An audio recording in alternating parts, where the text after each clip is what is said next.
কখন পটলের পরাগায়ন ঘটে?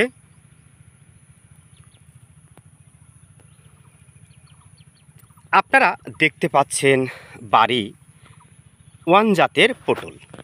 এই পটলটা সবচেয়ে বেশি লম্বা হয়।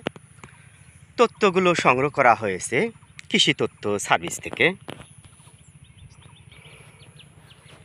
প্রিয় দর্শক, কৃষি তথ্য সার্ভিসের নিয়ম অনুসরণ করে শতকরা 10% পুরুষ পটলের গাছ রাখা হয়েছে। আপনারা দেখতে পাচ্ছেন বিধায় প্রত্যেকটা পটলের জালেই কিন্তু টিকে রয়েছে। আপনারা দেখতে পাচ্ছেন এই যে পুরুষ পটলের গাছ। তো যাই হোক, আমরা মূল পর্বে ফেরত আসি। কখন পুরুষ এবং স্ত্রী পটলের পরাগায়ন ঘটে? ভোর 5টা থেকে সকাল 8টা অবধি পুরুষ পটলের পরাগরেণু স্ত্রী পটলের গর্ভমুণ্ডে স্থানান্তরিত হয় বিভিন্ন মাধ্যমে। হতে পারে বায়ু, হতে পারে পাখি বা অন্য কোনো পতঙ্গ জাতীয় পোকামাকড় দ্বারা।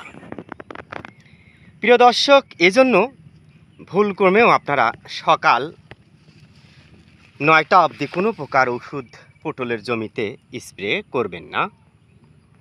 আপনারা দেখতে পাচ্ছেন বাড়ি ওয়ান জাতের লম্বা হাইব্রিড পটল। এটা সবচেয়ে ফলনে বেশি, লম্বা অনেক বড় হয়। অর্থাৎ বাড়ি 2 জাতের চেয়ে বাড়ি 1 জাতের পটলটা সবচেয়ে বেশি লম্বা হয়। আপনারা দেখতে পাচ্ছেন সব পটল কিন্তু জালি কিন্তু পরাগায়ন হয়েছে এবং পটলগুলো বড় হতে শুরু করেছে।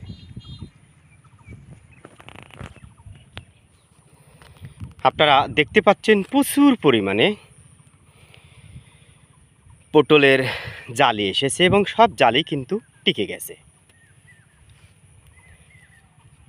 যাই হোক, ভালো থাকবেন, সুস্থ থাকবেন।